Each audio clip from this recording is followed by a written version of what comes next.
Officer for GSBS, and I have the pleasure of being your host for this event. We have today some truly international panel members, moderators, and a global audience with viewers from Latin America, Europe, and Middle East, to name but a few. I'd like to say a big thank you to all of you for taking the time to be with us here today. It's really an honour to be able to present these awards as we go through the event. Today, as we launch the results of the latest GSBS analysis and recognise those organisations that have been able to show the outcome of their efforts to achieve a sustainable organisation, we have a full agenda. So it's up on the screen and you can see that quite clearly as we run through. We will be making some good announcements relating to all of the panel members and organisations that are taking part. We are fortunate to have our CEO, Christian Hartmann, ready and able and available to run through the awards that we're going to be presenting today. In addition, we'll also hear from the United Nations on their role and view of the importance of sports in society. So, without further ado, I'd like to introduce you to the GSBS CEO, Christian Hartmann. Thank you, Steve. Hello, everyone. It's a pleasure to have you. It's really amazing to see such a big interest in what we are doing. So it's really a pleasure. I know we are short on time, as Steve just mentioned, but I want to take the time and thank the GSBS team, and we call it the family, for their amazing work over the last months and 1.5 years. So it's been absolute a pleasure. On the other hand, speaking of the devil of time, I know we can't address everything we want to in this event. So if you have any further questions or if there's anything we didn't cover and you are interested in, please just get in touch. I think every conversation that we are going to have will help us to really push for more sustainability and achieve a more sustainable and equal future for every one of us. So with this in mind, let's have a look. So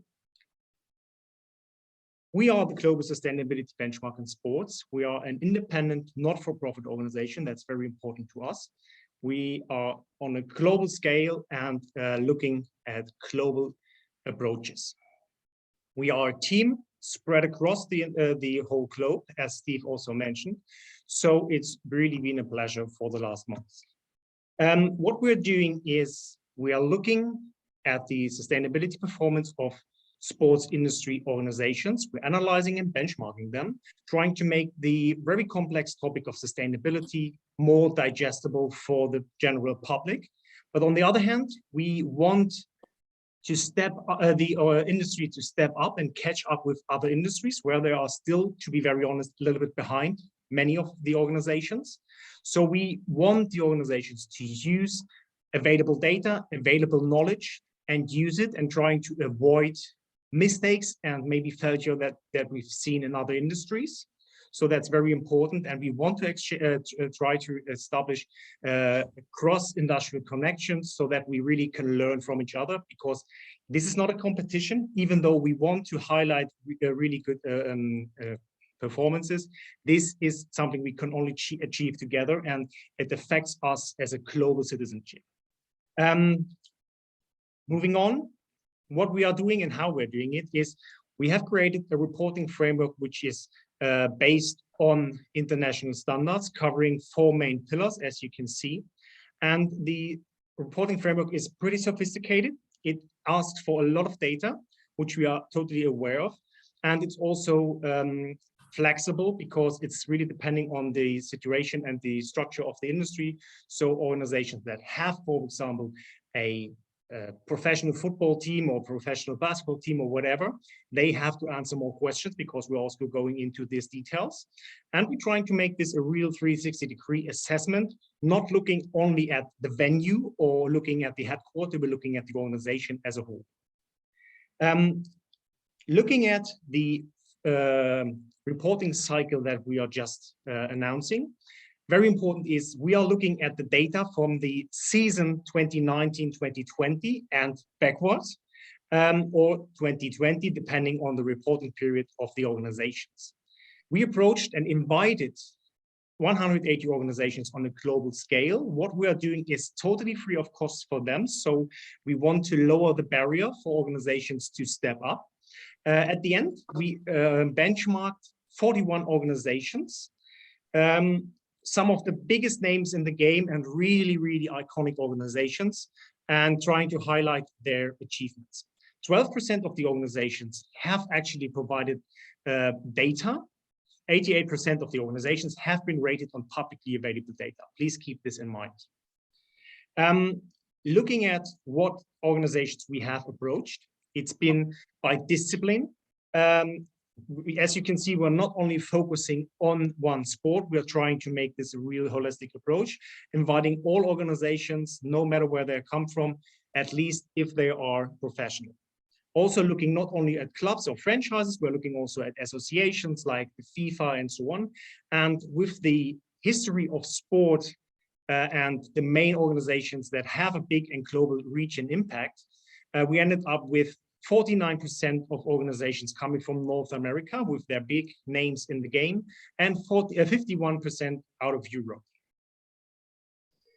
When we started this journey, and sustainability is a journey, so please keep this in mind as well, we thought our main target will be to assess and really benchmark the performance of the industry and their organizations. But we realized very quickly that we have to take a step back and try to promote the data collection and the data disclosure in general, because this is still the biggest bottleneck for all of us, because there is literally not enough data out there. We have been able to group those organizations into 3 groups. So industry leaders who are really good in the game, still far away from perfect, but some of the best rated organizations are really sophisticated so far. We have the innovators who are now understanding the need and the benefit of sustainability performance rating and sustainability data collection.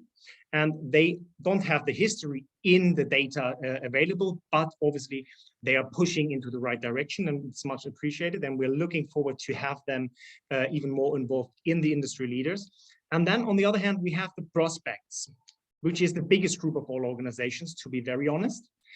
Those organizations are not doing enough, not disclosing enough data, which doesn't say they don't have enough data.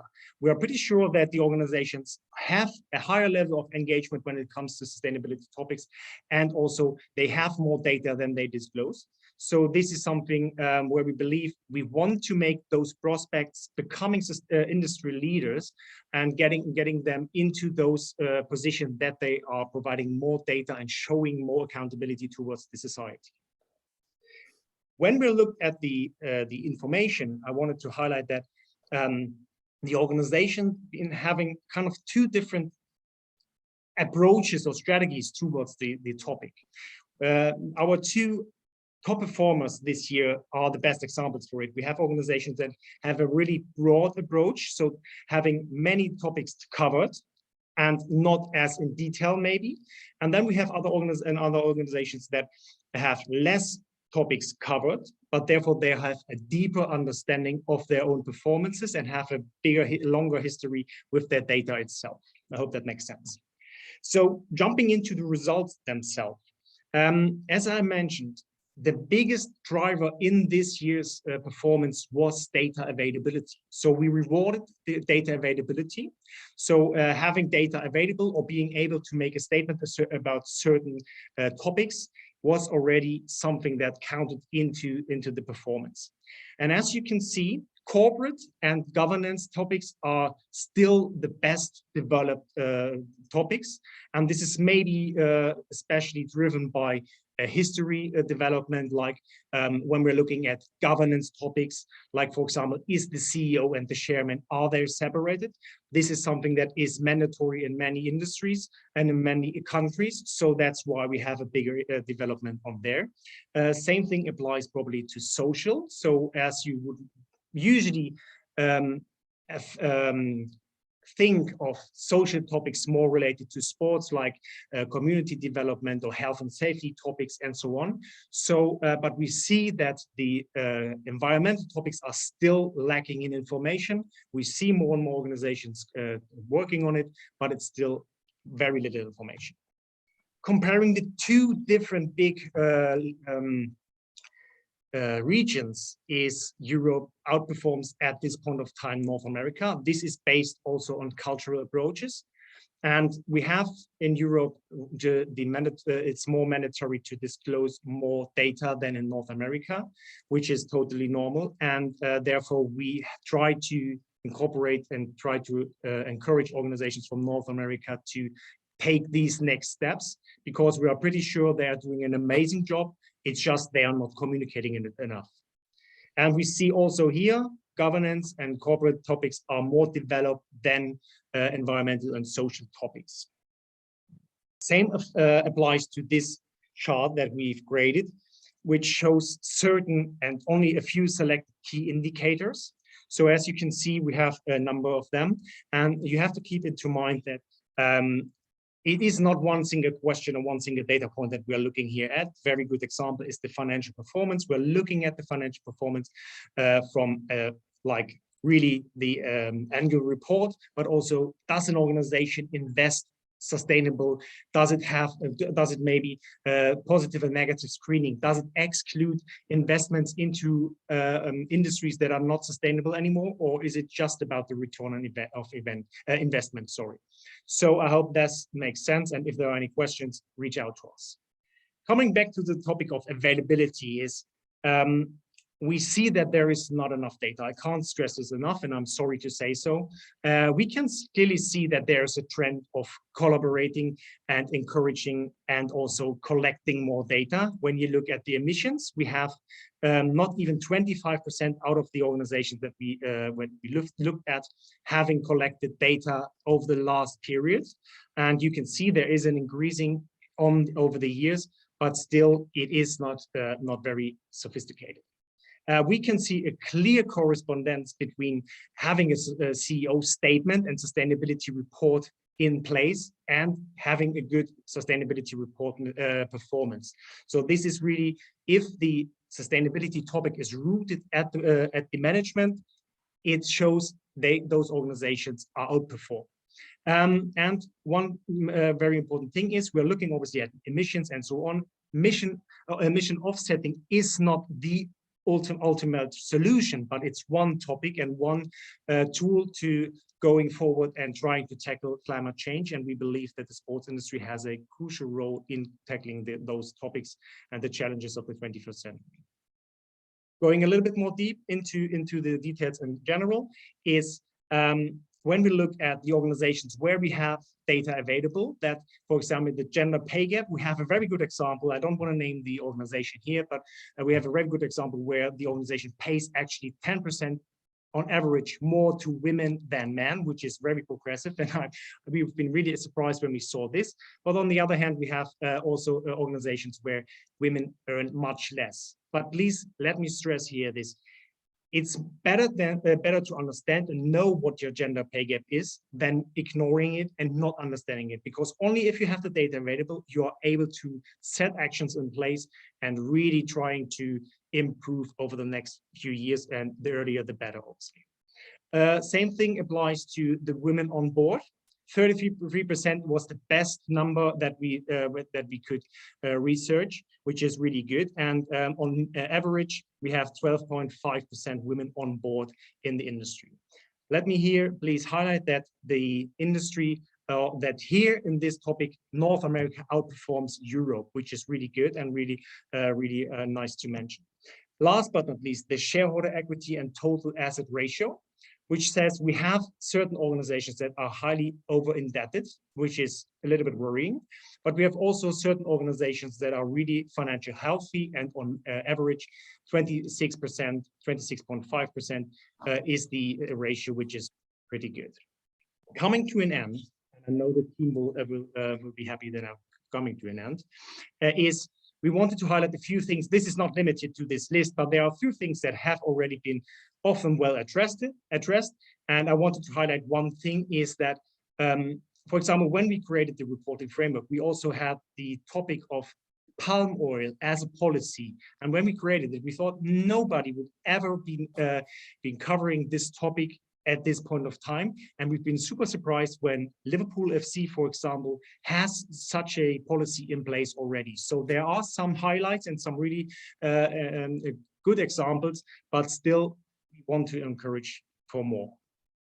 Coming to really to the end is something we want to talk about is that's really at our heart. So as you can maybe see on my jacket is the SDGs, the United Nations Sustainability Development Goals. We saw that 10 out of 41 organizations addressed the goals, and very straightforward, most of them addressing goal 3 and 4, which is good health and well-being and good education. So that's probably pretty straightforward. But this concept of the SDGs is something that really is very important to us, and we believe in it. So we want to encourage the organizations to really follow it and partner up with the United Nations as well. Also, we encourage organizations to partner up with more and more standards like GRI and so on. So this is just one approach. Again, this has been a very broad overview. Sorry for not being able to go more into detail. But now it's time to highlight the awards and to highlight the organizations that have done really, really good over the last years. So it's really a pleasure. And we have several of the winners on the panels later in a second. So that's really amazing. And let's start with the best performer. So the winner of total performance, which is 70% out of 100. And you have to keep in mind, this is more than double of the industry average. So this organization has done a really good job, has the biggest department on sustainability and really tries to keep pushing, although still away from perfection, of course, but Borussia Dortmund has done a really, really good job, and we want to congratulate Marike Köhler, who is on the call, and Daniel Löcher and their whole team. So they've done a really good job. We've had really good conversation over the last months, and we're really proud that they've been able to provide us with so much information.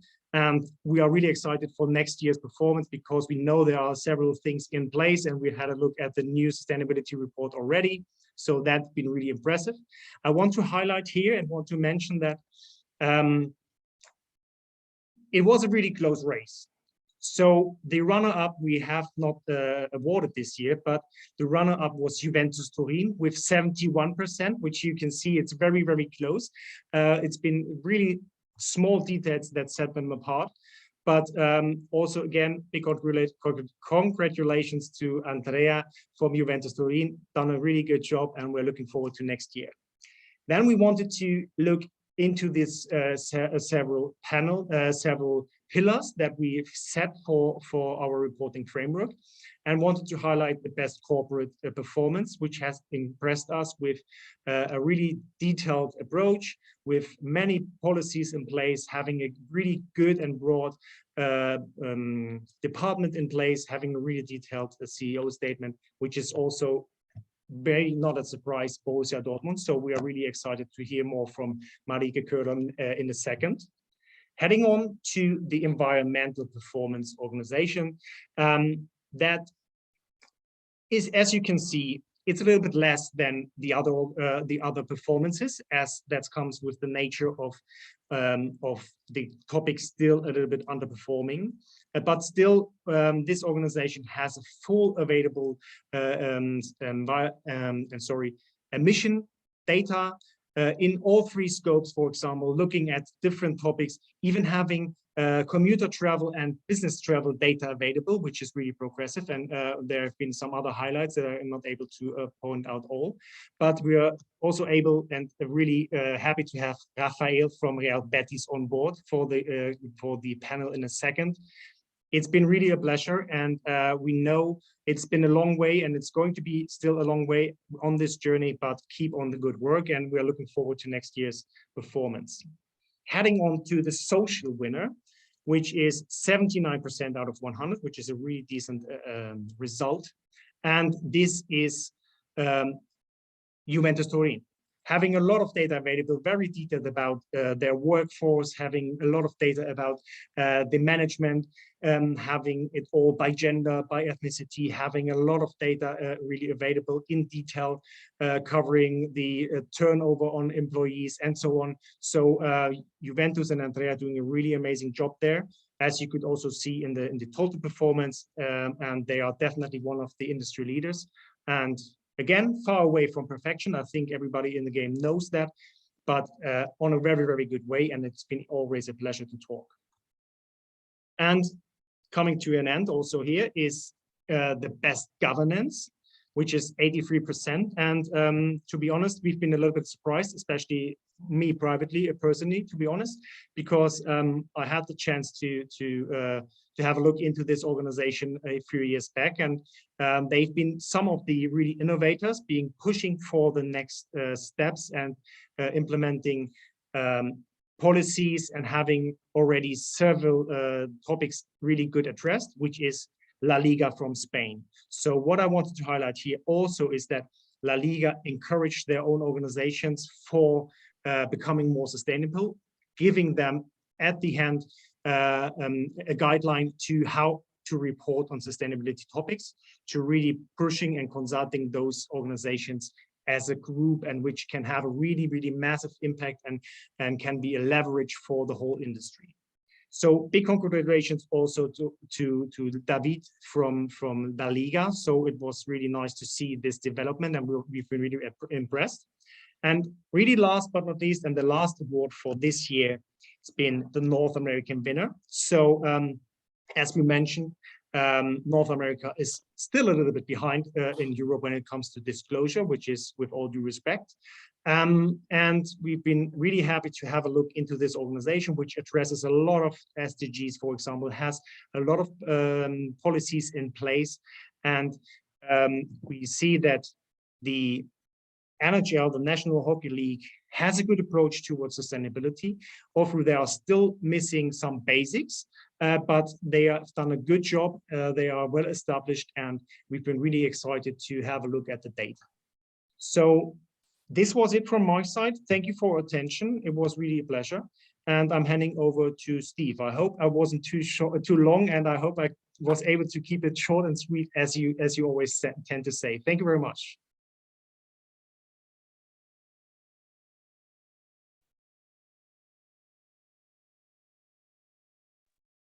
Thank you, Christian. And yes, short enough and sweet enough. I'd like to just take the opportunity to say a hearty congratulations to all of the index leaders on the level of transparency that they had around their efforts at making sustainability knowledgeable to everybody. The world is on a journey, and sport is at the forefront of that, but it's also at the early stages of its development around those areas. So well done to all of you. I'm pleased to say that we do have some representatives of the organisations, some great sports organisations with us today. We have Mariek Kohler, who is Team Leader Sustainability at Borussia Dortmund, and she's been there since 2019.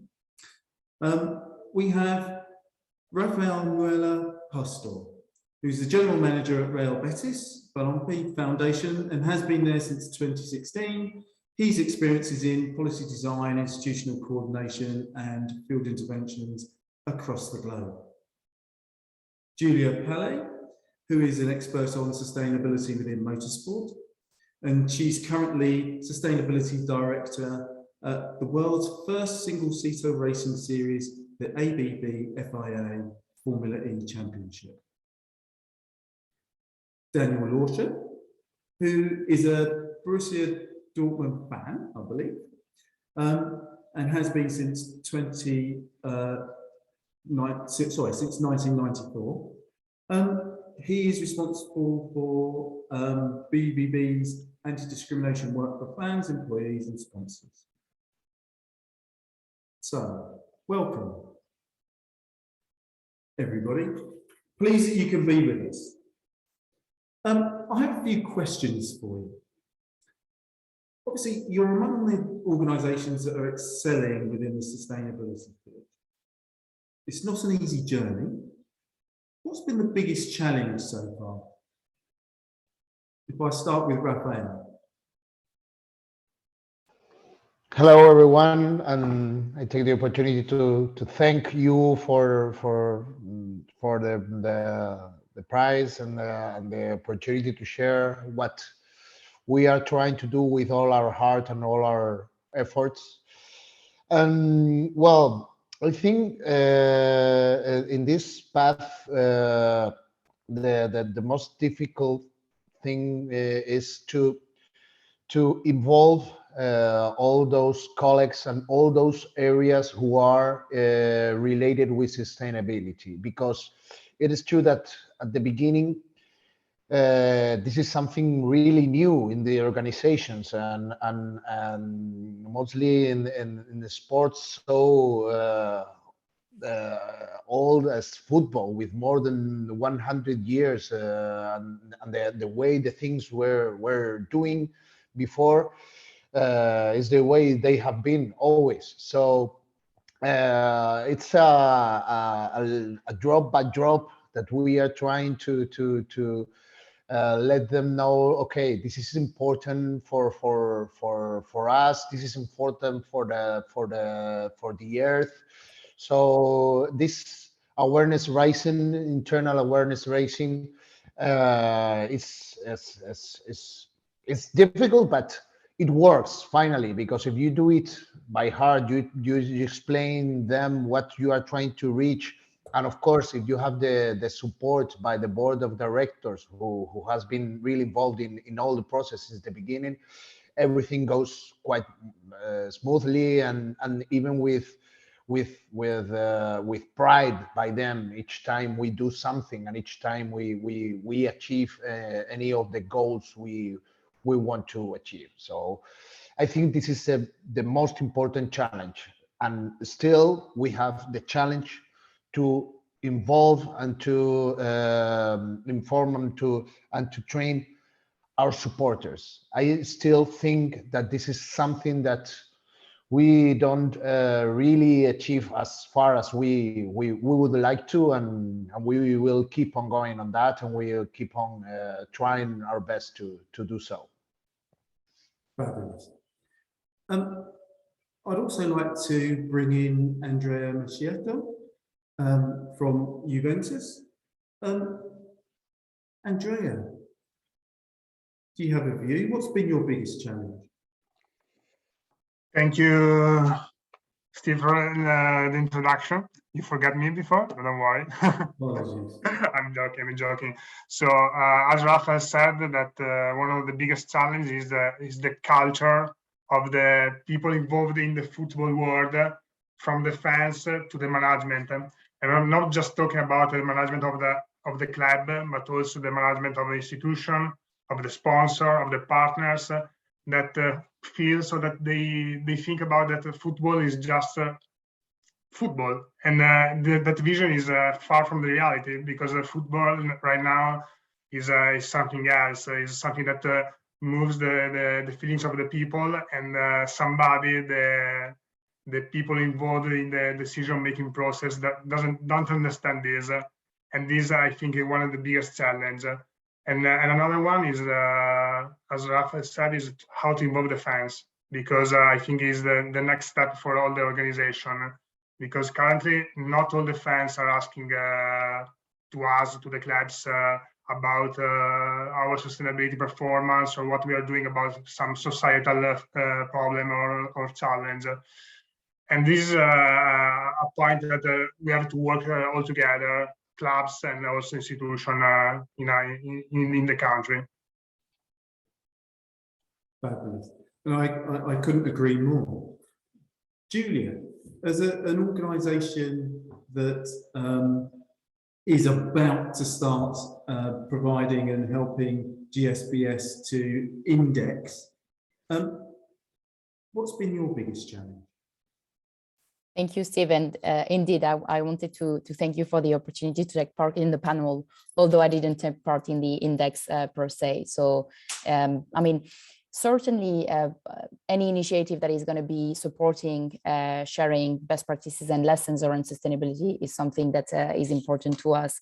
And probably, I mean, for us, being a very young sport, only eight years old, and also being born really with sustainability at the heart, really purpose driven, you would probably think that the sustainability journey has been easier. And certainly we had from the start, I mean, the very strong leadership support of our CEO, of our board and so on. But I would echo very much what has been said in the past. The biggest challenge is always to make it really authentic and to create a culture for sustainability.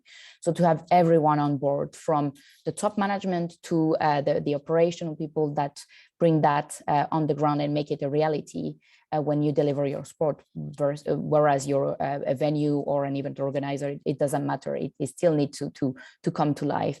And ultimately, also very much kind of like echoing what Andrea was saying, it's very important to infuse sustainability within your fandom. And I mean, I've just received today some, research study on our sport from LAE, and what we're seeing is that our fans are being kind of like positively influenced to act more sustainably, to live more sustainable lifestyles when they interact with our sporting content, which is amazing because it shows really we've embedded our racing and our racing elements into our sport, and that's probably the most important thing for us because ultimately we are here to showcase that sustainable lifestyles are exciting and can bring not only a solution but kind of like a bright solution to people. And, you know, in that vein, I know that Borussia Dortmund have focused quite heavily on people and the way in which sustainability impacts them. Mariek, welcome. Thank you. What would be your response to the question?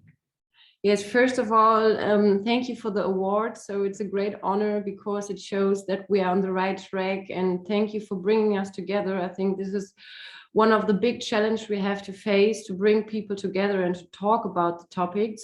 And so I agree with Raphael, Andrea and Julia, what they said. And for Borussia Dortmund and for the football and sports especially, I think it's a big challenge that we touch a lot of future orientated topics. So we have the range of topics is very, very big.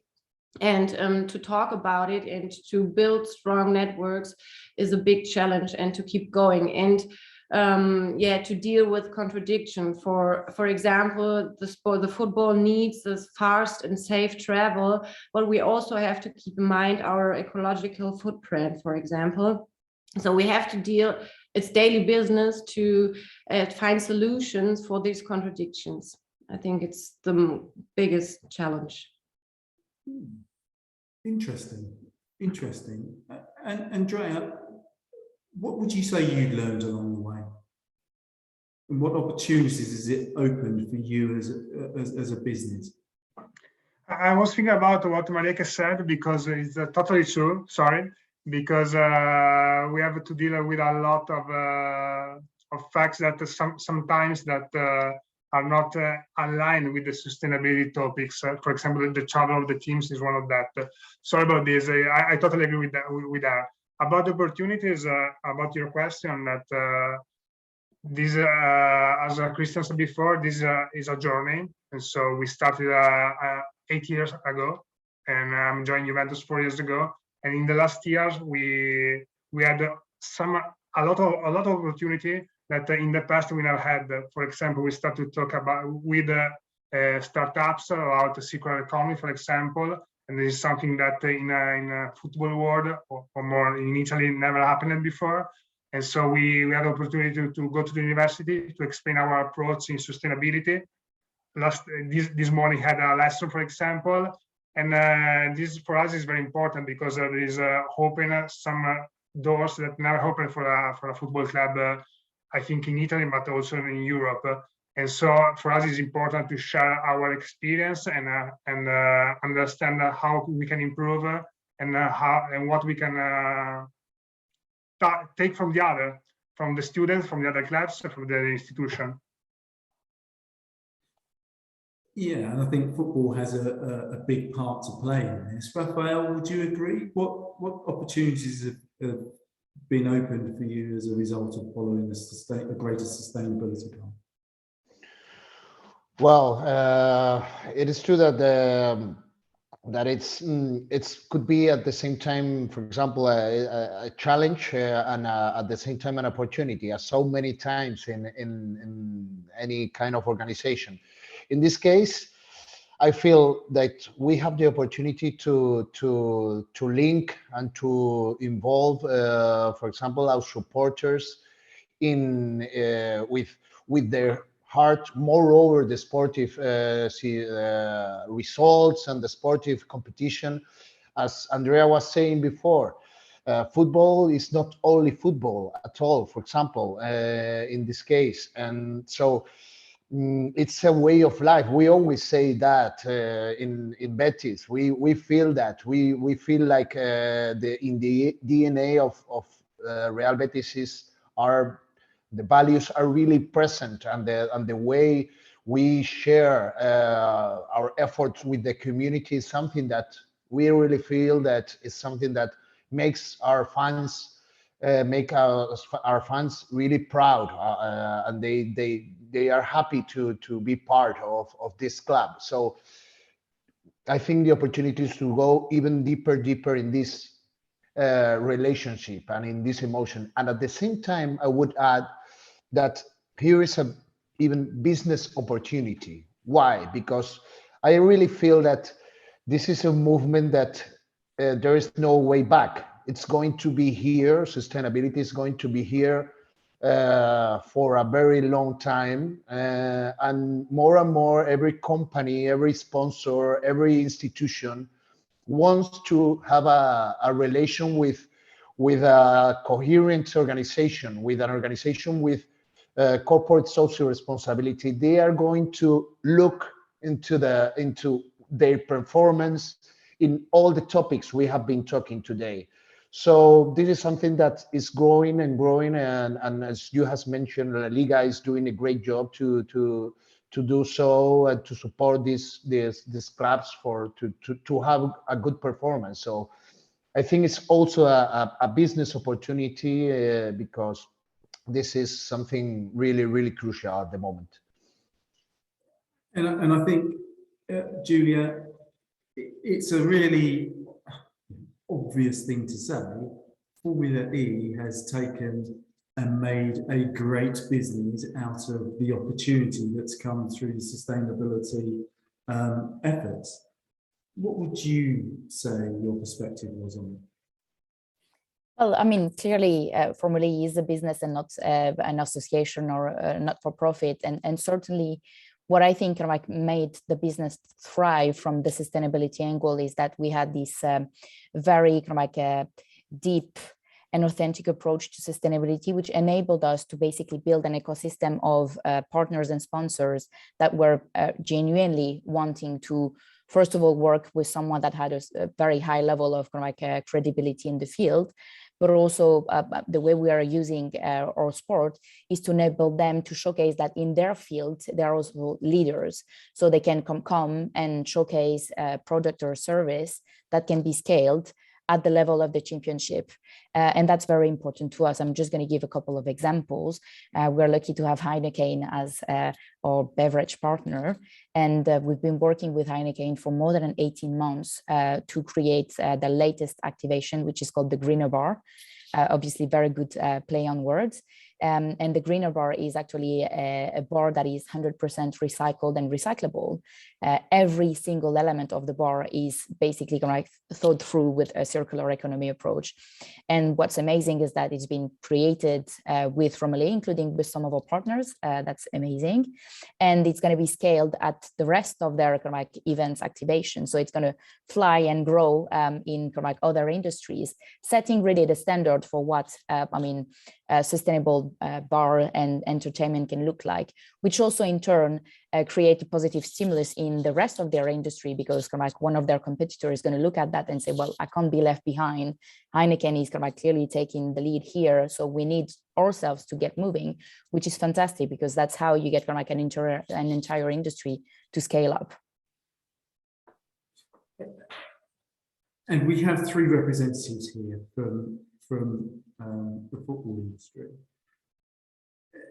Clearly, there is a good model here in terms of how Formula E is helping the world to scale up, and how the football organisations are helping communities and corporate organisations to think more carefully about sustainability.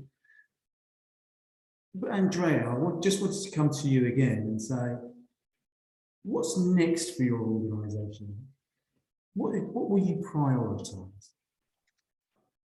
So the next steps for us is to continue to improve our journey, our performance in sustainability, and next time maybe win the biggest award. No, I'm joking. Just for 1 point, I know. Despite that, this current season is very important for us, because we changed the company. Changed the board of directors. So we have a new board. We have an ESG committee inside the board, and so this season we are laying the new foundation of our sustainability journey. And so we are focusing on what we did in the past, and how we can improve our what we did, and what we can do in the new fields, let me say. And for sure, climate and environmental is one of the fields that we have to improve in the biggest way, for example. And as all the sector, I said, but is I think one of our future priorities. Fabulous. That might be a hard act to follow, Mariette, but what will your priorities be?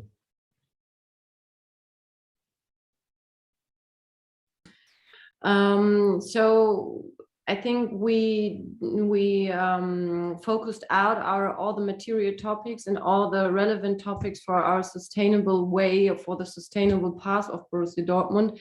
And now in the first half of the year, we are trying to find really smart goals for each and every department. So some goals we already reached, but in some departments we have to find the goals, and we have to keep going on working on these goals. And that's the next step we are going to do in the first half year. Yeah. Is there a similar approach that you will follow, Raphael? Sorry, Paul? Yes, it's similar. Well, the point for us is, okay, we have measured all our carbon footprint. We know where we have the biggest challenges in terms of pollution, in terms of our carbon footprint. So let's keep on working to reduce it. And we need to keep among our culture and about our sponsors, our fans, our different colleagues who are working on it, this commitment that we have had during the last year with Forever Green, which is this program that is pushing for us to have a better performance in terms of sustainability. So for me, the challenge is to keep that commitment. Okay, we have had a lot of noise, a lot of excitement with this movement, but we need to keep it. This is not something for 2 years, for 3 years. This is something for a very long time, because the climate emergency is something that is going to be there for a long time, unfortunately. So we need to keep on working on that, and to be really committed with this cause for a long time. Absolutely. It's definitely not going to be a sprint, unfortunately. It's going to take us a while to get to where we need to get to.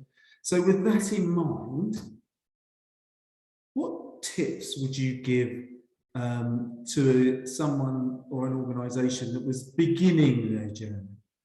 It can be daunting and overwhelming. So what advice would you give them as they set out, Mariette?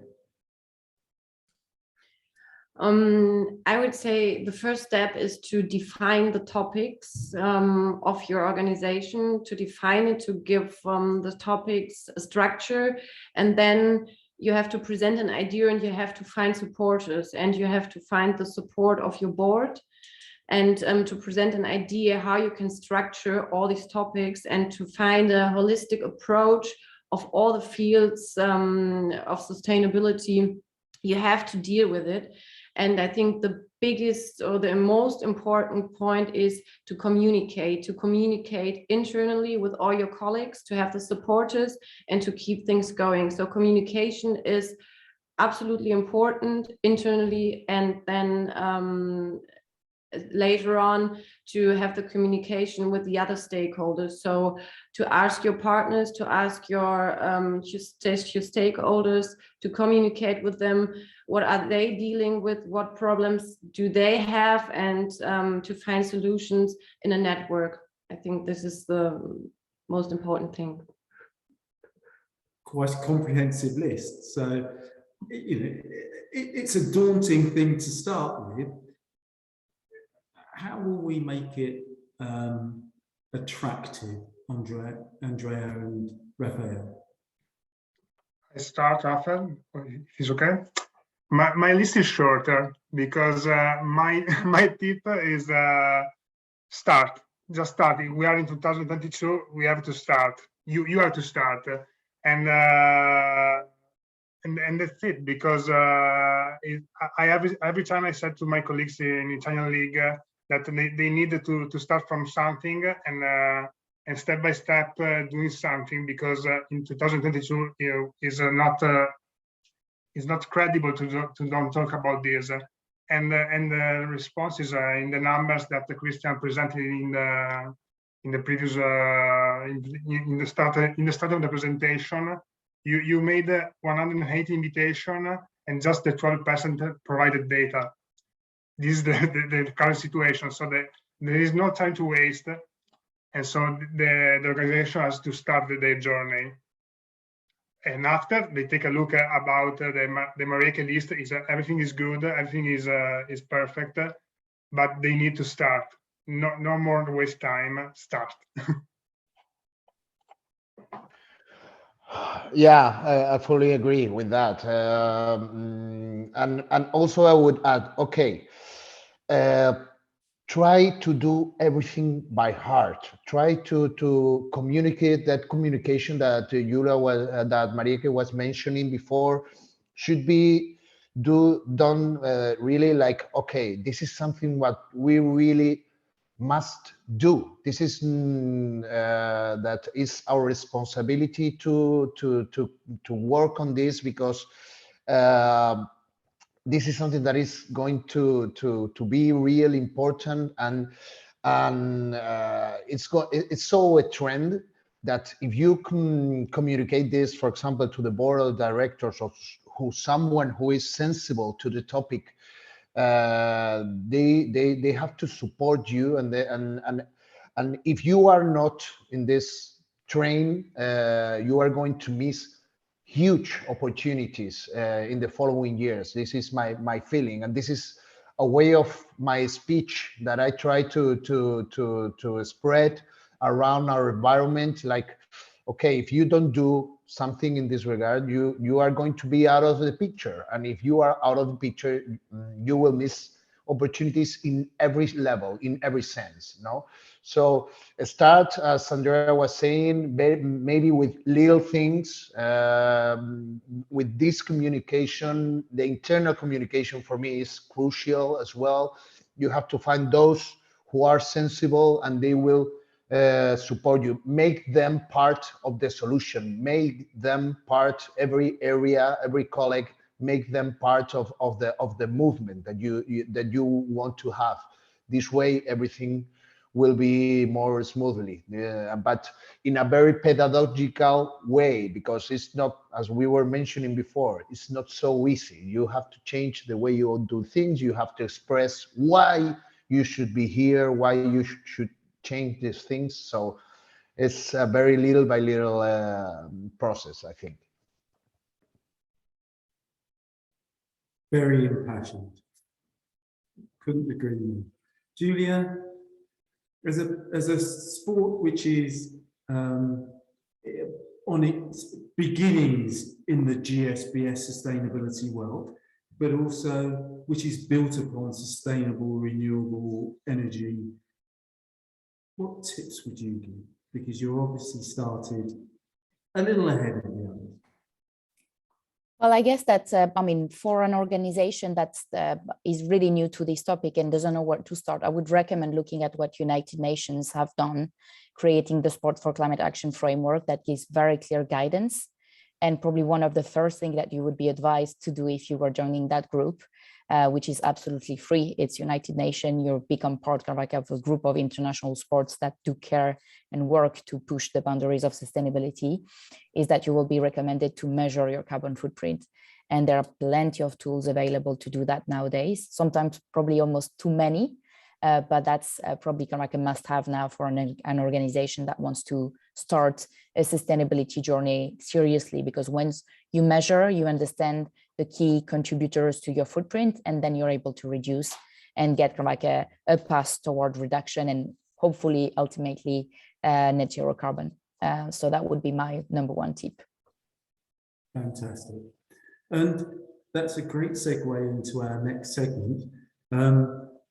Thank you very much for your insights. It's been brief. We could have spent the whole of the event talking about your organisations, what you've done, and the progress that you've made. Congratulations once again to our leading lights in the index, and we're looking very much forward to having Formulary join into the process next time around.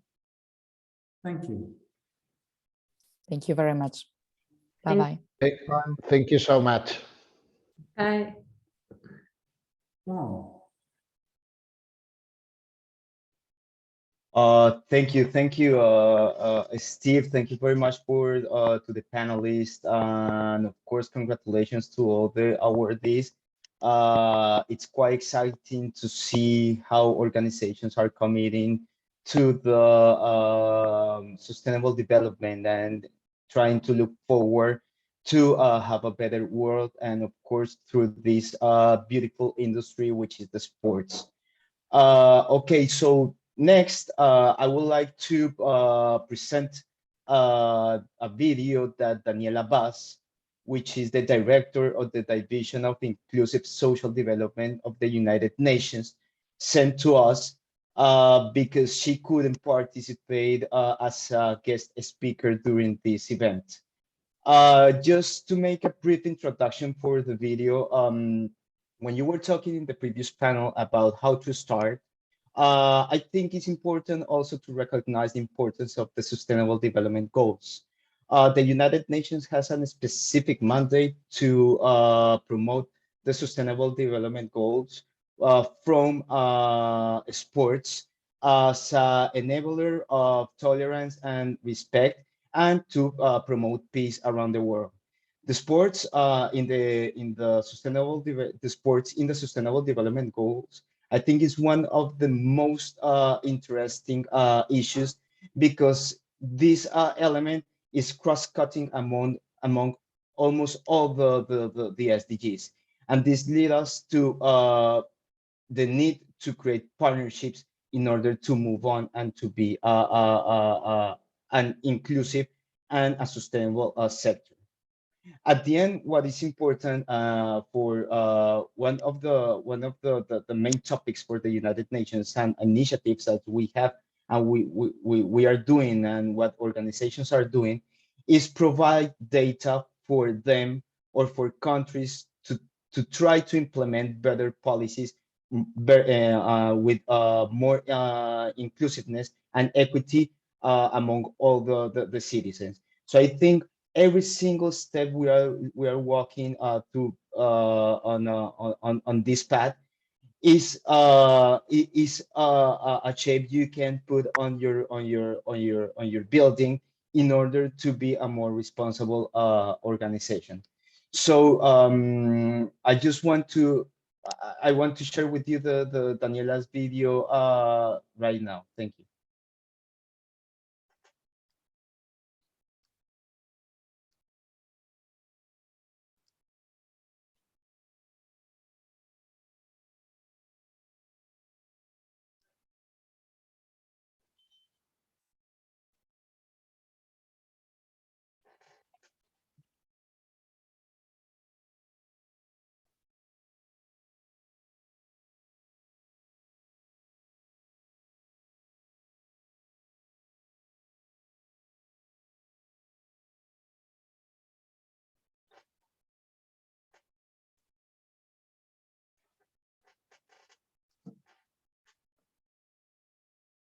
I'm sorry, give me just 1 second because the audio.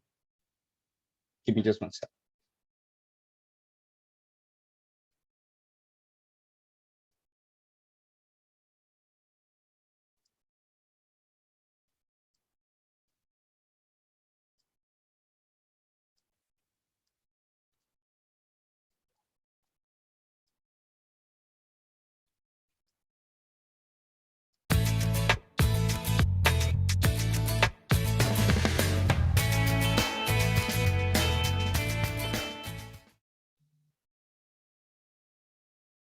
Excellencies, dear experts, colleagues, and friends working in the field of sport for development and peace. I'm really honored to be part of this very important event. I am Daniela Bass, the director of the United Nations Division for Inclusive Social Development in the Department of Economic and Social Affairs based in New York. The division has the objective to advance policies for the eradication of poverty, promote decent jobs, the reduction of inequality, and the achievement of greater social inclusion and well-being for all. And the division for the United Nations Department of Economic and Social Affairs, DESA, is also the focal point globally on youth, persons with disabilities, indigenous peoples, older persons, and the family. And since 2017, we have also globally the substantive mandate on sport as an enabler of development and peace. And for this task, I have created a small team that supports me in undertaking a range of actions on sport-related matters at global level to coordinate and to deliver a wealth of up-to-date information and policy advice, monitoring and analyzing also the socioeconomic and environmental impact of sport and physical activities. So let me share a video that in a nutshell will tell you what we do on sport for development and peace that can be found in DESA, the ISD website on sport.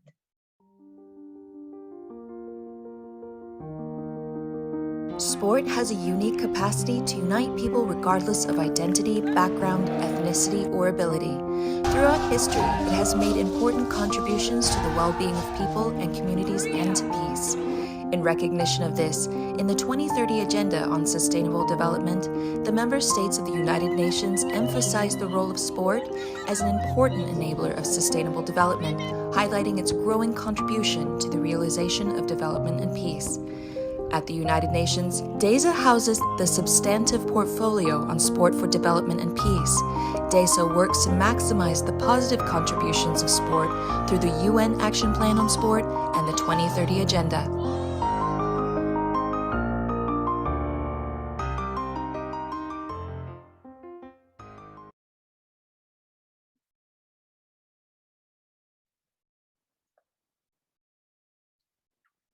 Indeed, sport is a major contributor to economic, environmental, and social development. And with less than 10 years left to achieve the Sustainable Development Goals known as SDGs of the 2030 Agenda, The COVID-19 crisis has posed major challenges in achieving many of the SDGs by the year 2030, and the role of sport is well recognized by governments, including in the political declaration of the 2030 Agenda and its 17 Sustainable Development Goals, because the 2030 Agenda reflects on the contribution sports make as an enabler of development and peace, and to the empowerment of women and young people, individuals and communities, as well as to health, education, and social inclusion objectives.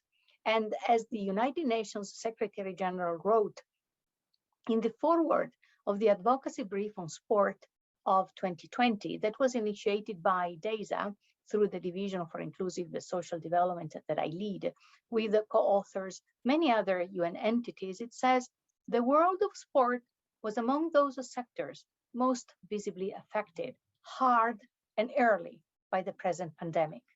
Already as a pioneer and promoter of inclusive and sustainable development in an unsustainable and unequal world, the sporting world must now redefine and redesign itself, not only to improve its resilience to future shocks, but to broaden its contribution to the world's efforts to meet the sustainable development goals. Sport has often helped to create spaces for dialogue, advance gender equality, promote the social inclusion, and tackle discrimination against vulnerable groups.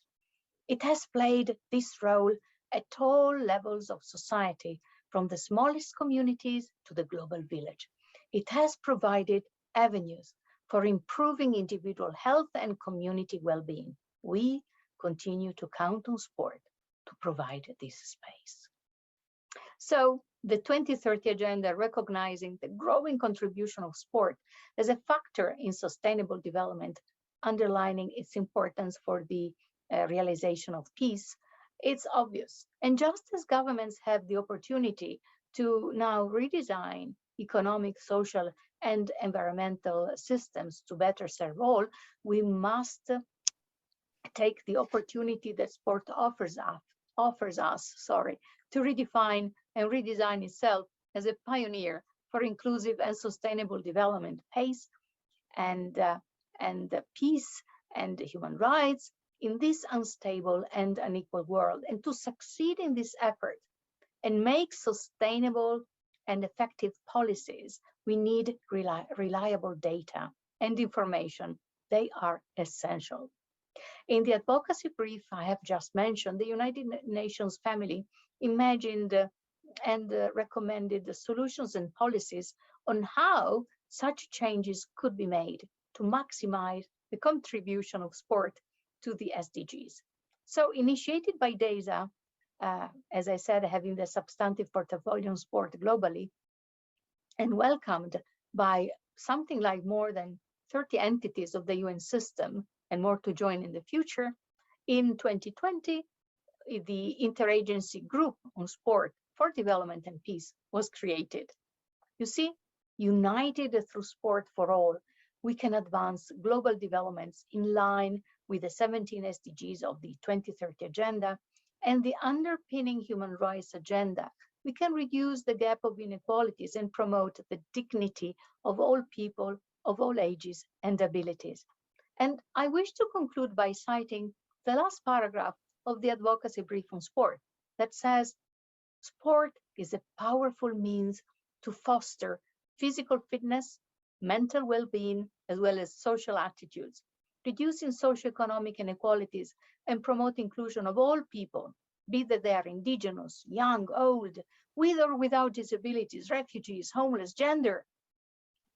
As the 2030 Agenda says, leaving no one behind.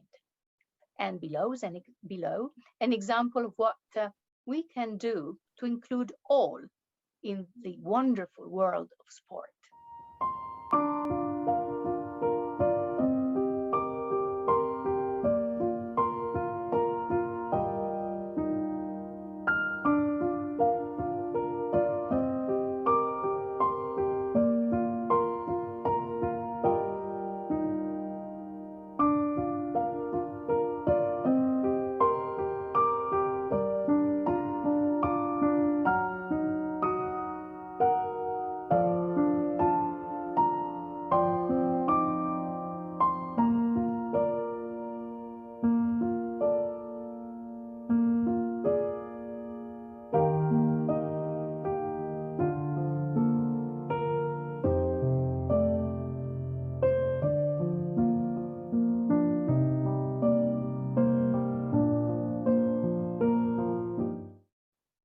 Well, dear friends and colleagues and experts, let me conclude by underlining the importance and urgency for all organizations and stakeholders participating in these types of initiatives to contribute more efficiently to the achievement of the Sustainable Development Objectives that can benefit of all people, as I said, of all ages, abilities, and also the planet.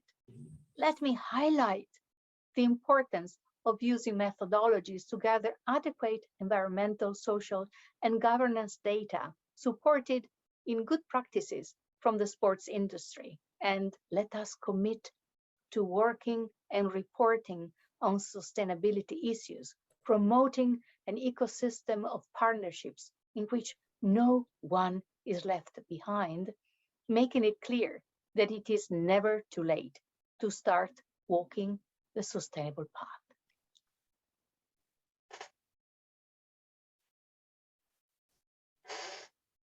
Okay, so thank you very much. Steve, I handle it to you. Thanks, Juan, and thank you very much to Daniela and to the UN for that message. We've heard from some of the organisations that have taken part and about to take part in the index over this last year. Now it's time to hear from the other side, to hear from some of the fans organisations and from some social media representatives about the topic of sustainability. And this panel is going to be moderated and hosted by Brian McCullough, who's an associate professor in the sports management program within the Department of Health and Kinesiology at Texas University. He's published over 50 peer-reviewed journal articles and book chapters, has authorised a book, Introduction to Environmental Sports Management, and co-edited 2 other books. His panelists, Corey Pellet, who is the founder and editor-in-chief of Versus, a football media platform that documents the game's impact on culture and society. Versus is a particularly interesting platform because it has a dominant Gen Z audience, a very important sector of society. We have Katie Cross, who founded Pledgeball in 2019. She has a background in science and is a keen, although she might say amateur, footballer. And we have Neil Daly, who is a lifelong Wolverhampton Wanderers supporter, a member of the Wolves 1877 Trust and Football Supporters Association National Council. Brian, over to you. Thank you very much, Steve. In an effort for sport to lead in sustainable development, it must be responsive to sport participants and fans.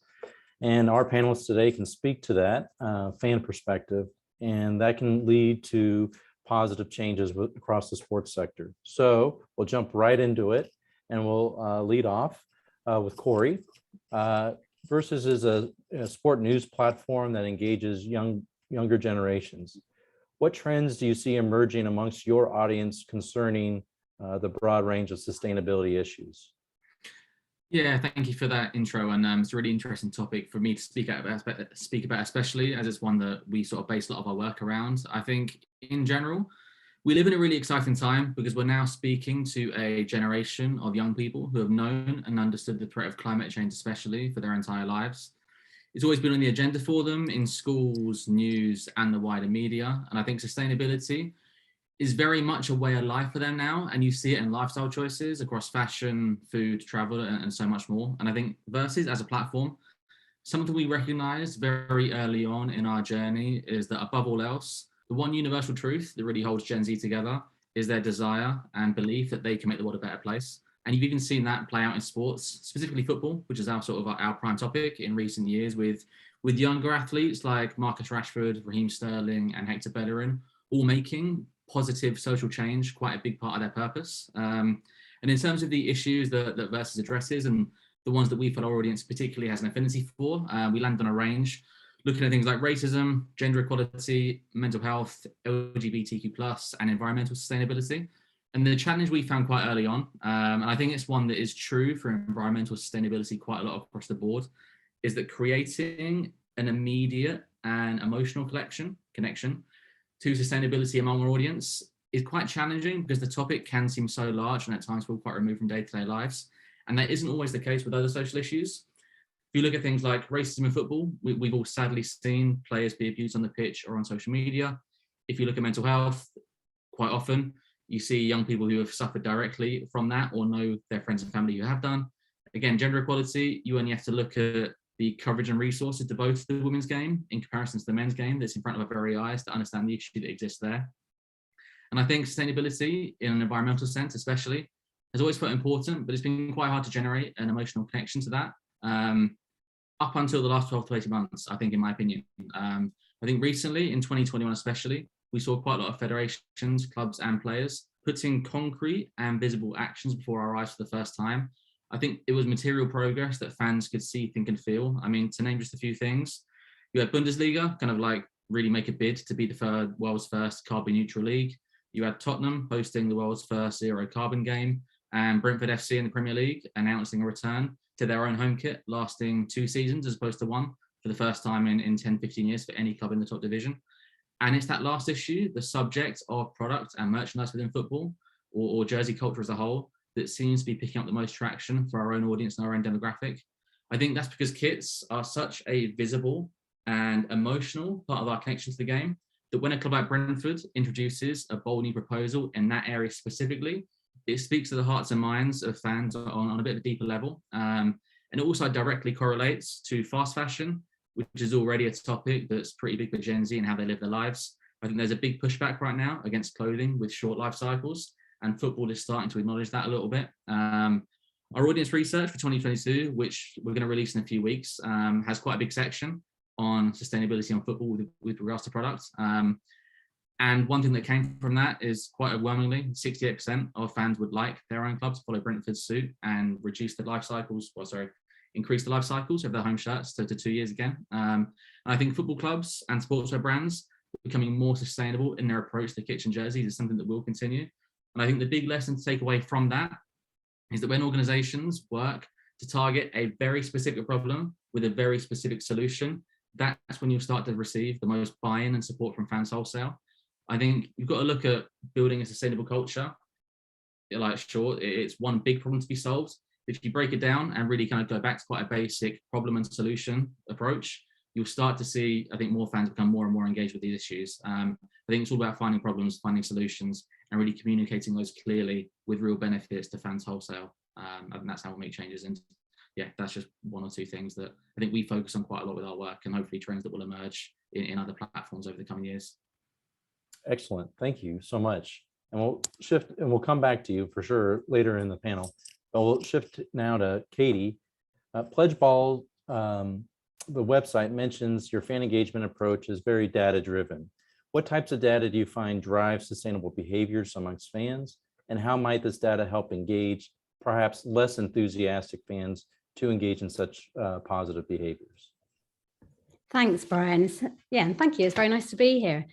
So the data that we use is used really as an indicator, a kind of roadmap for fans to see the impact they're having.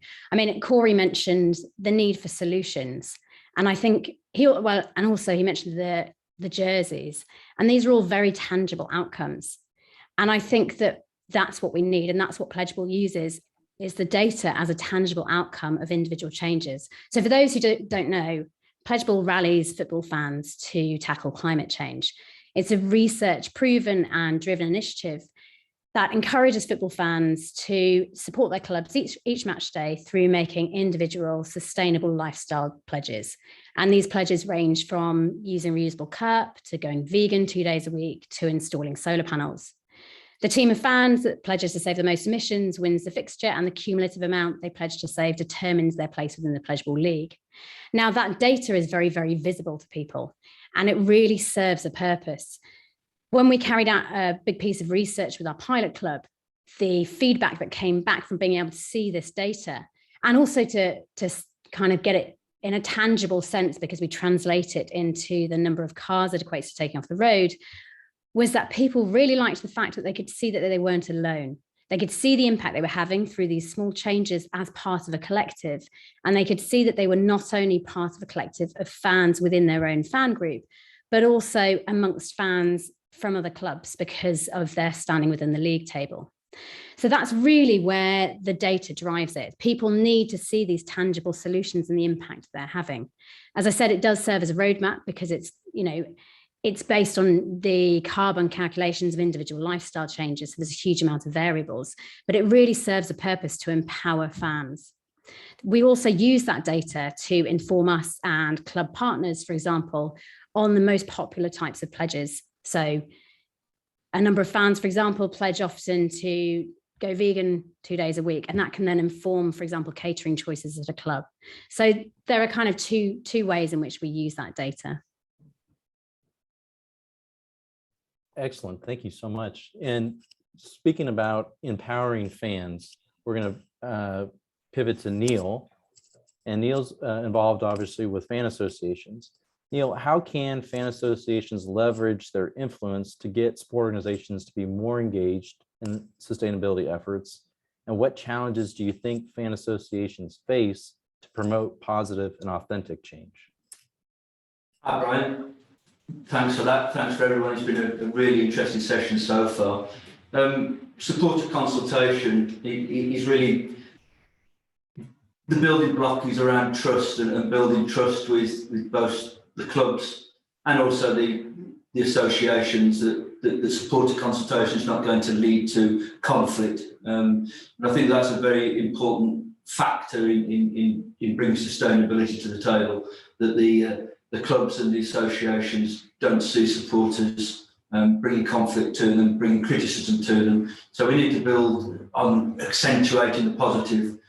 Clubs may be a long way behind in their journey of sustainability, but I think everybody is trying and moving along the path of making positive inroads into sustainability. And we as supporters should encourage and build on the positive as the first way of building trust and engagement between ourselves. And then that leads on to how we engage with the national associations and talk to the national associations about how we can share learning between clubs. It's not really a great idea if every club, every organisation tries to reinvent the same wheel.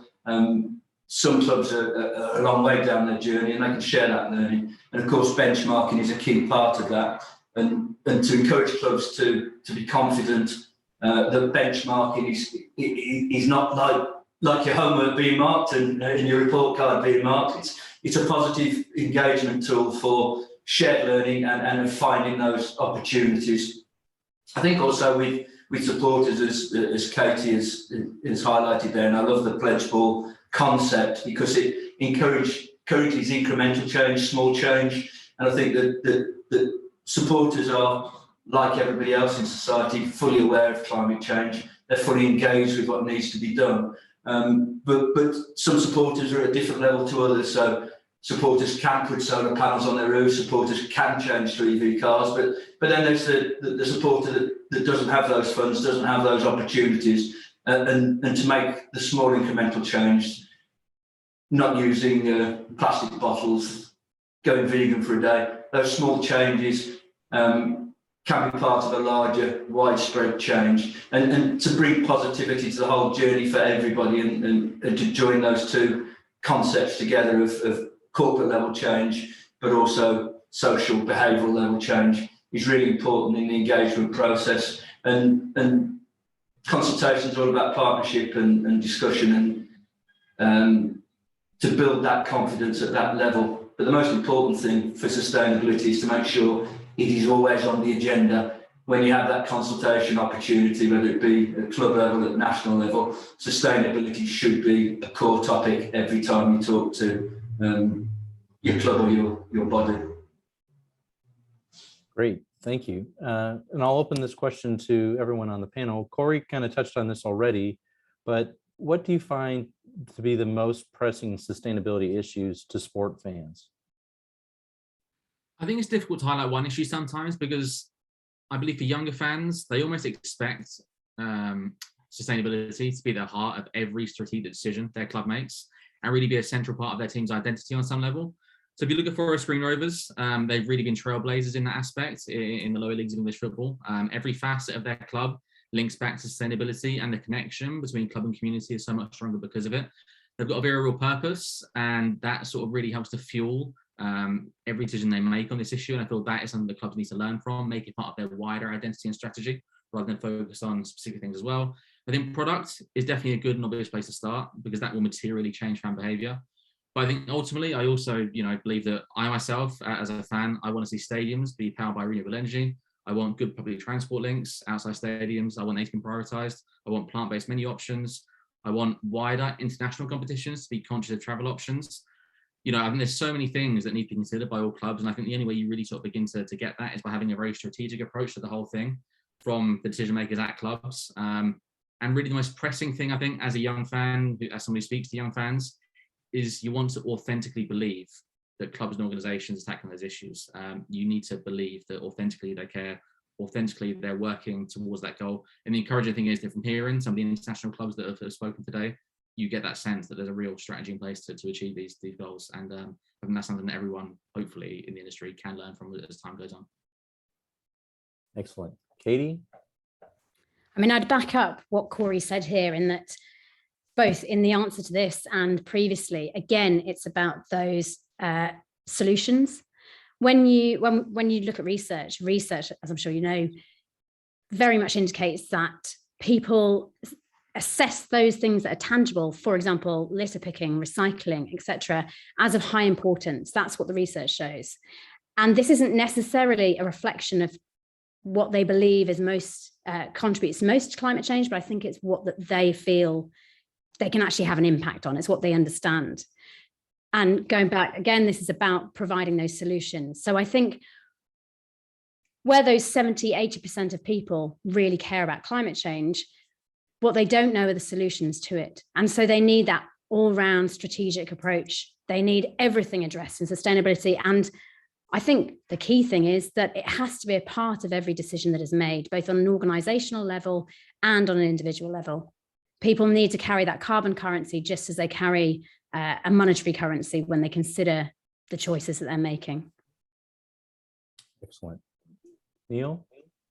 Yeah, obviously backing there what Corey and Katie have highlighted, but I suppose I'd highlight one area which is transport and travel into matches, and different situations for different clubs.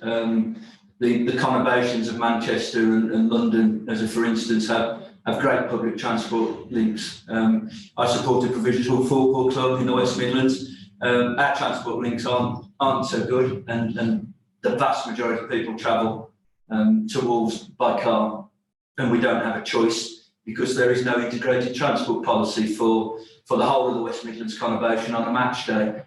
Whereas Newcastle, as an example, provide free match day travel, Brighton provide free match day travel, so the use of public transport becomes so much more attractive.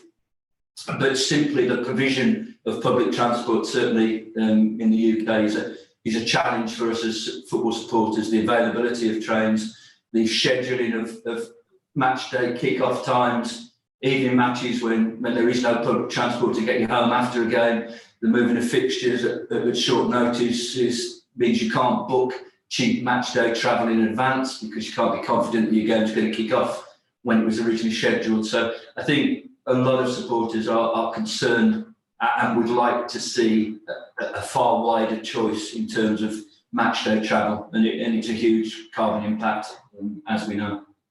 And there's some tremendous research that's out there about the subcultures that get created when fans travel on mass transit together. So it can even create a stronger bond with the fans and the club by creating those subcultures. That's a really great point that you bring up, Neil.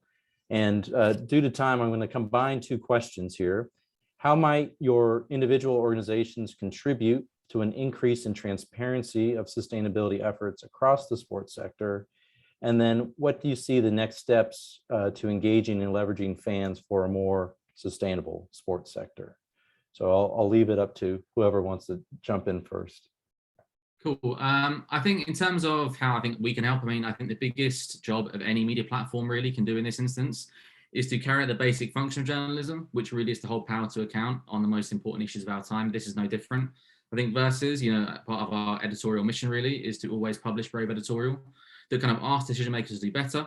We will always platform brave new ideas that in these issues certainly push the conversation in the right direction.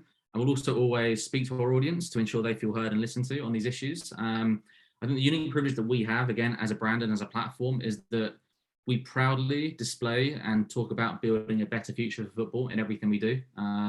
We aren't afraid to have those conversations and make these kind of, I suppose, issues and topics that can often seem inaccessible to younger people more accessible to them, and really help those who sometimes feel disenfranchised from big picture topics really know how to navigate through them. I think by doing that, we're hopefully giving our own audience access to information and ideas that inform their own behaviour and how they look at football. And that in and of itself will hopefully create the positive change that we all want to see. Excellent. Thank you. I'll jump in next. And in terms of transparency, I mean, what we need is for individuals to have the confidence and feel sufficiently knowledgeable and empowered to actually hold businesses to account and to question them, because then they will require, say, certification to show their sustainability measures.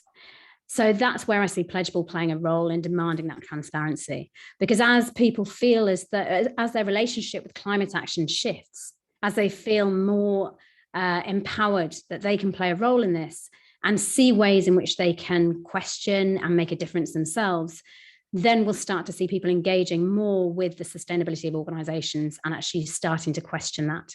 It's a slow process and they need to start somewhere, and that's where Pledgeable plays that role.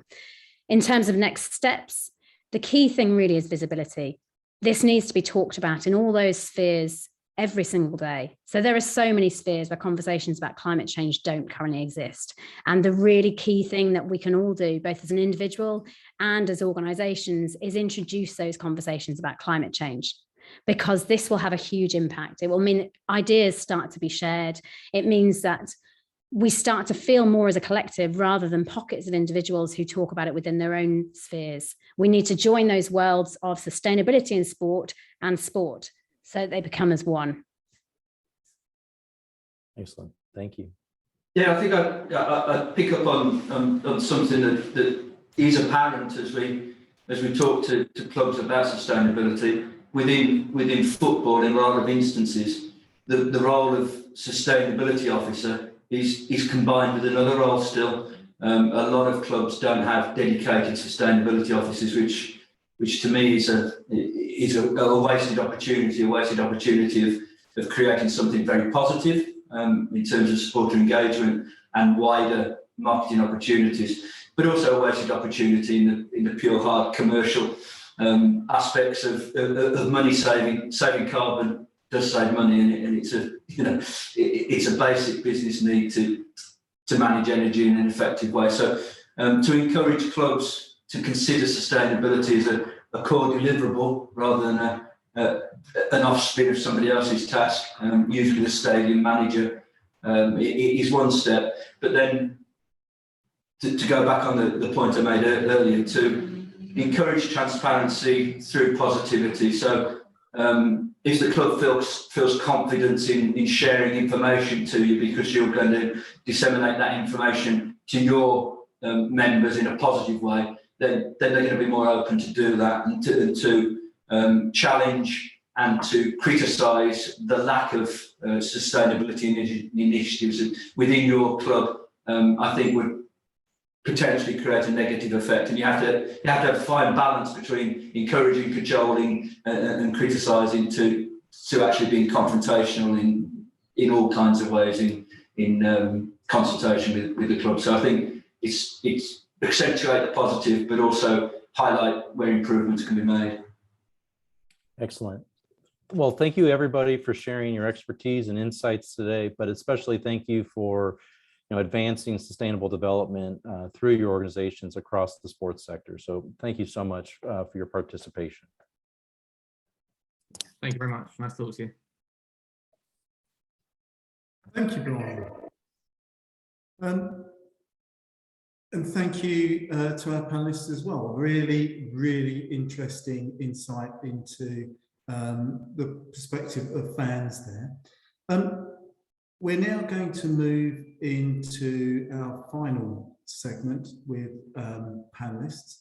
And at this point, I'd like to ask Noemi to invigilate.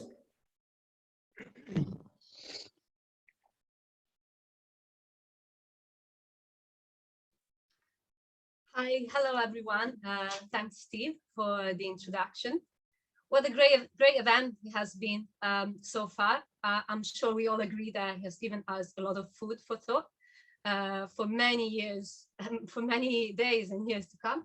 But before wrapping up for the day, Christian and Steve will be joined by Nick Fitzpatrick, partner and global co-chair of media, sports and entertainment at DLA Piper, and Sohail Ali. He's a DLA Piper partner too, and is deeply involved in several activities, works with sports and other industries, and is a specialist for diversity and inclusion. Nick, Sohail, welcome, and thank you for taking part in our event. Hi there, delighted to join you. I'm afraid my video is not operational, but hopefully somebody in the hosting side can switch that on. Perfect. Thank you. Thank you. So we are going to look into it as we speak, but I am taking this opportunity to ask you for a very first question. So from your experience, what are the main reasons holding sports organizations back to disclose more sustainability related data? I think, I mean, the speakers have already alluded to a lot of these points. Everybody's at a different part of the journey. So I'm not sure there is one particular reason. I think there are multiple reasons. You know, as somebody very wise once said, every journey of 1,000 miles starts with a single step, and you've got folks who are putting their toes into greater external accountability on this issue earlier in some places than others. In some cases, there are going to be educational, you know, people within organizations need to be educated as to the importance of this. That, you know, that point made, it is clearly the case from the experience that we have with our clients that you've got a lot of very motivated folks now operating within sports organizations addressing this agenda. There are going to be some local sensitivities. You know, there are going to be folks who are publicly registered companies. There are going to be folks who are involved in litigations. There are going to be folks who see these issues as subject to a degree of either commercial or reputational sensitivity or confidentiality. And there are going to be folks who've signed up to other initiatives. And I think above all, actually, when anything's new, when any initiatives are new, you've got a latency effect. You've got a drag before folks are prepared to become involved and put their head above the parapet. So the early adopters clearly benefit from being early adopters. And there are always risks with early adoption, you know, in terms of unknown, you know, PR risks and all the rest of it. So I think there's a variety of reasons. I would put it down to one. I should also mention COVID, actually, which is, you know, not to be forgotten. I mean, you've got a lot of organisations who are running around who spent the last year and a half working out how to stay afloat. And so I think that that's dragged an enormous amount of internal resource from folks. Yeah, that's a very fair point. What's your opinion on this, Sohail? Not a lot to add to what Nick has just said. I think that's a pretty comprehensive list of reasons. I think there can be a fear element of people feeling a little bit like they're going to be exposed if they collect the data and what that data shows. So there is that. but that's not the only reason. There can be a whole host of reasons. And as Nick says, what we find is there are some organizations that are well into that journey, more developed. They've got the infrastructure in place. Others are just embarking on that journey. So there's no, I think, one size fits all. But I think there can be, for those that are slightly behind the curve, should we say, there's that sort of concern as to what the data may show. Have anything to add about this, Christian and Steve? May I add something, and exactly what Sohail just mentioned. That's what we experienced when we talked to the organization we approached. So organizations all across the globe being really kind of pushed away, and they're a little bit scared of being benchmarked, because they know they don't have that much data available, and they feared about very often about the PR and especially the media, to be very honest. So that's something we we have had a call. I don't want to name the organization, but they really were scared of their own media, that they said, even if we won't provide data, we better don't, because we're just scared of the bad media. And I think this is what we also need, a shift in the media to that. This is a journey and they have to start, but we can't expect perfection from this beginning.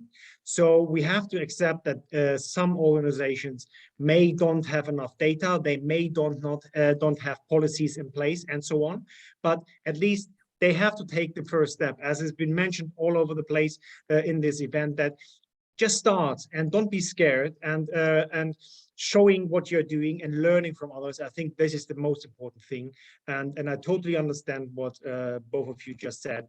And that's exactly what we also experienced with the guys we talked to. Cool. Thank you all. Moving on to the next question. Can you give some insights about why ESG is so important in other industries? I'll go first. I mean, I wear a bit of a hat here, in the sense that my practice touches on the financial services practice. So I've seen firsthand why ESG is so important to, for example, the financial services industry. And I think that's partly because the financial services industry recognizes that there's a huge risk arising out of ESG issues, and particularly their capital value. I think it was Larry Fink, the CEO of BlackRock, who said a couple of years ago that he estimated that the risk to global financial assets as a result of climate change alone between now and the end of the century was anywhere between 5 and 50 trillion US dollars. I mean, he also pointed out that unlike other global crises, such as the credit crunch in 2008, or even the pandemic, there's no sort of central reserve bank that can just enter and provide stability to the financial services sector when it comes to ESG related issues. So that's why you see a lot of financial services institutions being really proactive, as well as being led to pull away from certain investments in certain sectors and industries. And I think there will be, it's the reason why they're more challenging towards borrowers and investors on their ESG credentials. I mean, you'll see and you'll hear a lot of focus on green financing, on impact investing. And that's why I think data is so important, because lenders will want to be convinced that the money that they're actually lending is ESG compliant. And then you've also got the small matter of financial regulation. So in the UK, you've got the regulators, both the FCA and the PRA, who are really, really hot on ESG issues. And we're only going to see more of that since COP26. So the financial services sector itself is under a real obligation to carry out risk assessments, for example, and scenario analysis. They're required to put in place proper governance themselves to report and disclose their investment policies and their processes. And then perhaps, I think, ahead of other sectors and organizations, the financial services sector, it's developed its own task force on climate-related financial disclosures. And these are disclosures which, it's a series of recommendations for that sector to report on climate-related risks and opportunities. So that's why some of these industries are really, really focused on it, and why, in turn, it's important on other organizations, but particularly the sporting sector. I can add something to that with a particular sports gloss. All the points that Sahel just made are clearly equally relevant in sport as anywhere else, which is one of those industries that, you know, is all about really the global movement of capital and the investment that's coming into sport in all sorts of ways at the moment, from private capital internationally. You know, doesn't come without strings attached, and to the extent there are risk assessments going on as part of those processes, clearly environmental issues are part of that risk assessment process.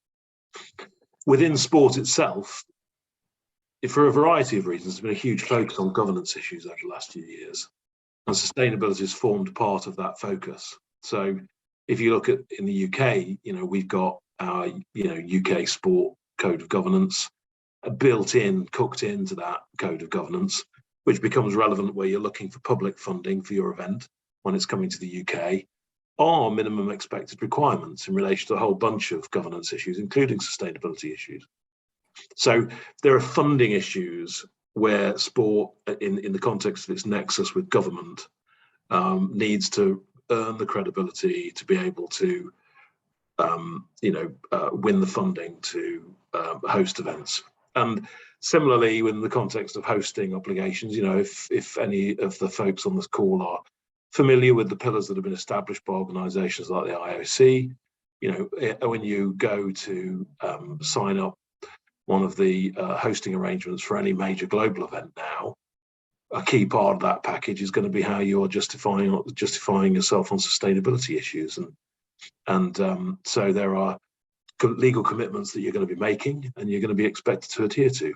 And in the UK, I think we're rather proud following the London Olympics that I think it was, at least in part, the model from the London Olympics, which set the standards for the ISO 2012-1, around sustainability issues on major international events.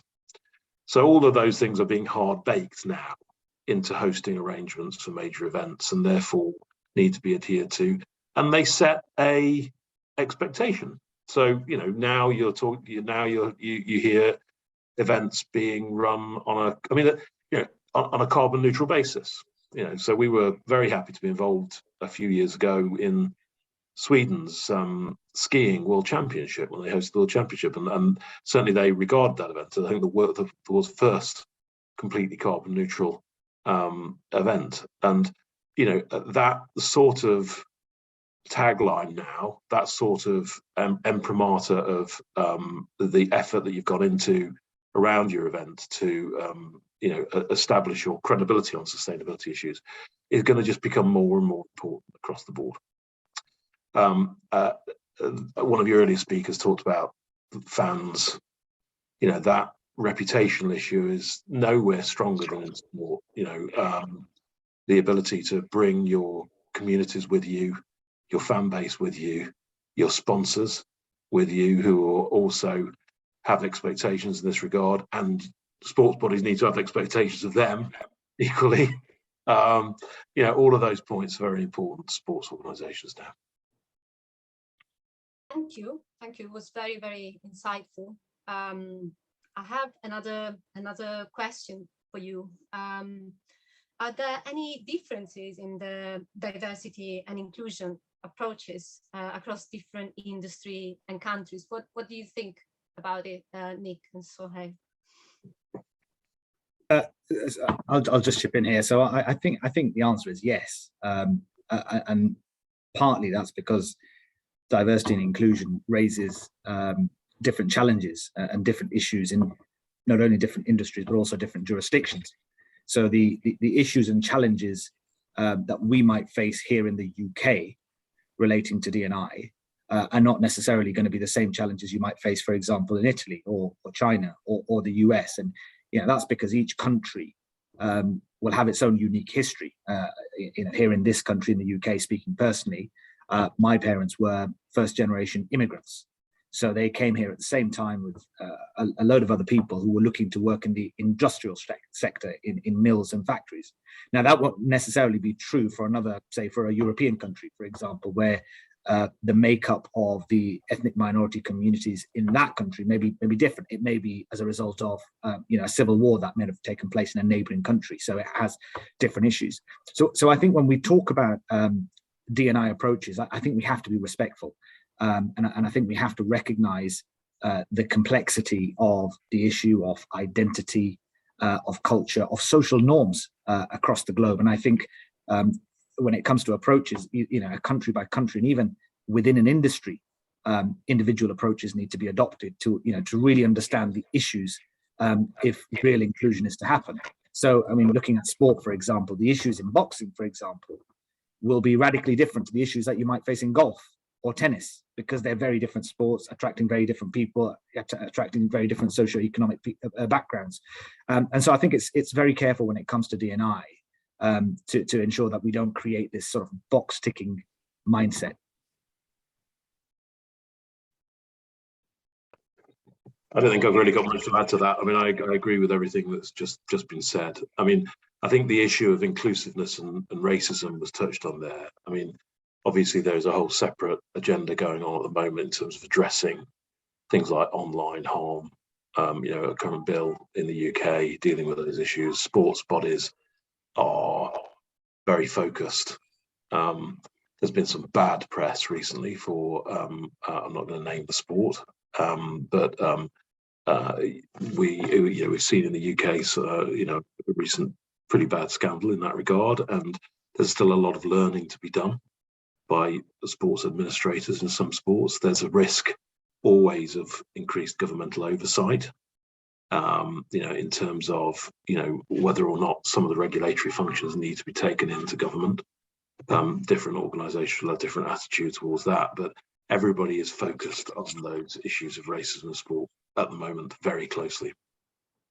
Yeah, and I might add to that D&I is a very important thing in all aspects of life, and whether we're talking about sports or not, but particularly in sport, when we talk about ESG issues, there's a whole kind of philosophy around how sports organisations interact with their local communities and the things that they can do to improve community relations and integration within that. There's a whole series of initiatives that organisations can take in terms of local supply chains and the way in which they encourage local businesses, and also the influence that they have on local businesses in terms of their own sustainability approaches and business models. So, they're interrelated. It's not, D&I is not a separate issue, but a very fundamental issue.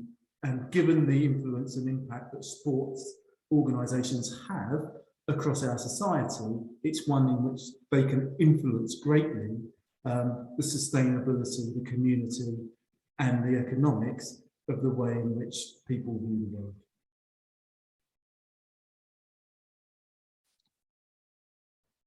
Very interesting answers and things to consider. Now, looking at the future, I wanted to ask our guest, where are we heading? What changes in legislation we can expect in the near future? Do you want me to go first, Nick, or do you want to take this? You take this one. Okay. I mean, I think the direction of travel is one where ESG ratings, I believe, are going to be absolutely integral on a number of levels, and they're going to be absolutely the future. I mean, if we look at it on a macro level, firstly, what you have is you've got commitment of various countries to hit net zero. So you've got governments across the globe who are going to be under pressure, who in turn are going to put pressure on various sectors to help them achieve net zero, and that will be through reporting and disclosures and tighter regulation, and we'll see taxonomy coming in. So in terms of legislation, absolutely, I think there's more to come. And again, referring back to the financial services sector, the FCA in its business plan for 2021-22 has already said that ESG is going to be much more in focus for it, and it's going to be the #1 priority. So it's an inevitable reality. When you come one level down, down from the government level, what we're seeing, and I think what we're going to see from other sectors and industries such as finance again, is they will be requiring data from organizations to see how they in turn can help them meet their ESG targets, because there'll be consequences for those financial institutions.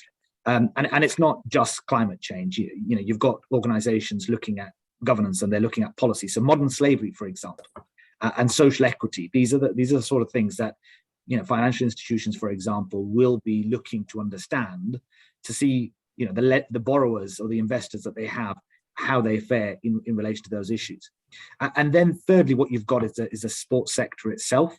And we've all seen and heard what's happened in some sports recently over the last sort of 12 months. And I think what we're going to see is an increased focus on the S in ESG in sport. And I've predicted that we'll see a lot more litigation. We'll see a lot more employee claims as a result of this increased focus on social issues, and that's partly because people will feel and are feeling more empowered to come and speak out. And then also on the E of ESG, there will be a huge focus on the need to be ESG compliant. So I think the #1 litigation risk as a litigator over the next 10 years will be greenwashing claims. Parties who haven't got the data necessarily labeling something as being green without necessarily having the data to support it. And because these types of claims are typically brought not just by your typical defendant or claimant, they're going to be brought by pressure groups or lobby groups or investors. You've got a much larger class of potential claimant, and that poses a real litigation risk. So that's why I think that data collection and analyzing that data, reporting and taking steps is absolutely the future. Nick, anything to add? No, I think that that covers it. I mean, although we're grouping all these issues under one head here, clearly a huge variety of topics, and therefore, very significant legislative efforts going on in a whole bunch of different fields to deal with this. But I've already mentioned the online harms bill, for example, in the UK, dealing with one very specific issue.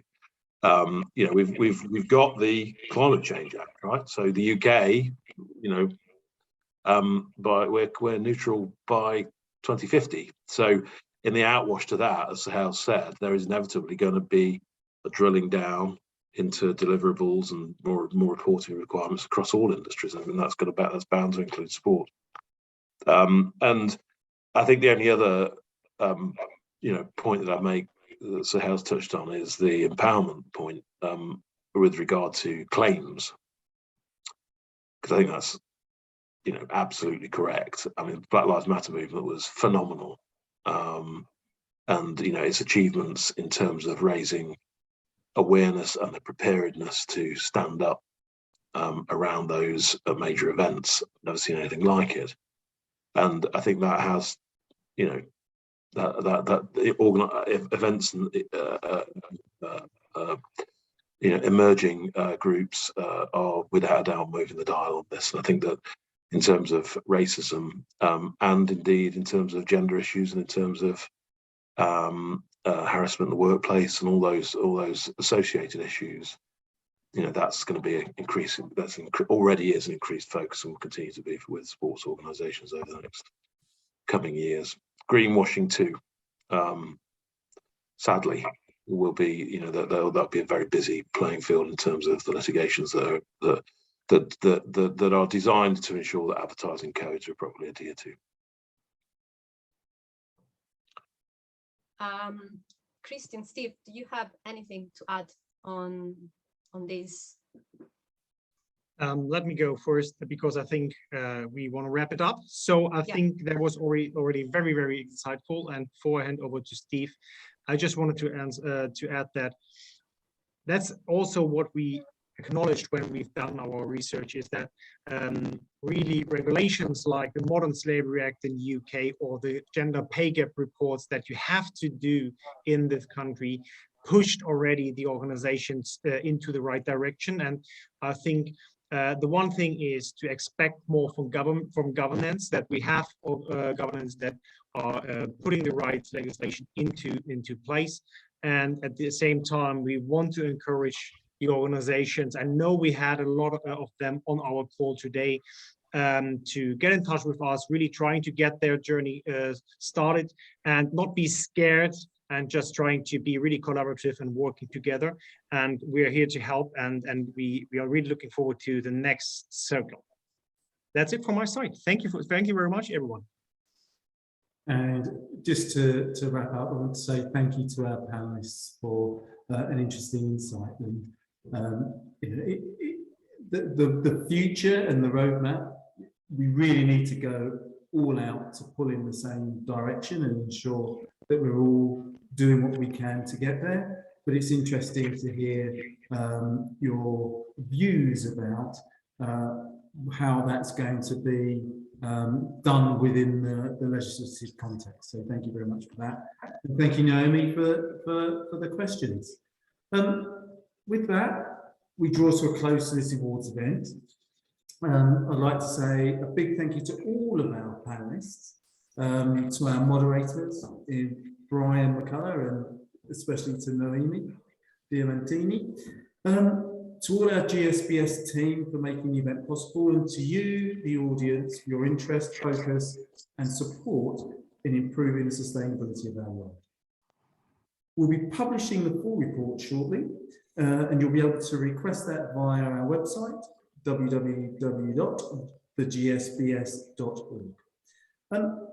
Do also look out for future podcasts with sports organisations and stars as we raise the profile and activity levels, so that we can really tackle the challenge of sustainability in sports.